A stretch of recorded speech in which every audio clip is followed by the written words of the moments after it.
Well, meanwhile, new figures released today by the EU's border agency suggest that the number of people who have crossed illegally into the European Union so far this year has risen by 13%. It's 13% higher than the same period in 2022. The agency says the increase was entirely driven by the number of people who arrived after travelling across the Mediterranean, which more than doubled. Let's speak now to our reporter in Rome, Sofia Batizza. And Sofia, a rise in those crossing illegally. Why do we think that is? Well, Frankie, it's mostly people who are coming from Egypt, from Guinea, from the Ivory Coast, who are fleeing war and are fleeing persecution and are trying to reach Europe looking for a better life. Now, what we are seeing is a new dangerous trend of using very small, low-quality metal boats. They tend to break during the journey, crossing the Mediterranean Sea from North Africa to Italy. And it's very easy for those boats to capsize. And that's exactly what happened a few days ago when a boat that was carrying 45 people on board capsized near Sicily because of a wave. And as a result, 41 people died. And that's why, according to the UN, this route, the central Mediterranean route, is by far the most dangerous migrant crossing in the world. Just to give you a number, Frankie, this year so far, more than 2,000 people disappeared in the Mediterranean Sea, trying to reach Europe.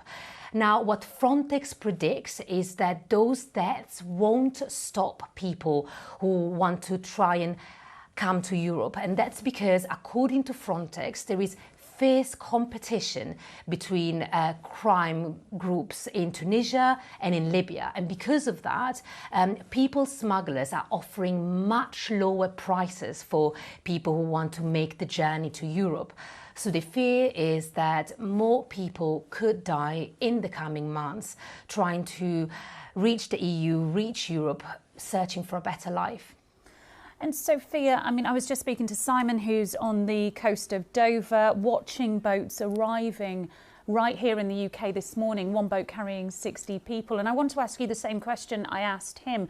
Now, when we see places like the UK and the government putting in schemes like the Rwanda scheme or housing people on barges, is there any sign that any EU deterrents are working to try and stop and curb these numbers? Because we're just seeing numbers rising. That's a really good question, and it's a complicated answer. What the EU has done, they've signed a deal with Tunisia last month. Of course, Tunisia has become the main departure point for people who try and reach Europe. Now, that deal pledges more than 100 million euros that will be used to crack down on people smugglers, to strengthen EU borders and to work on policies to send migrants home.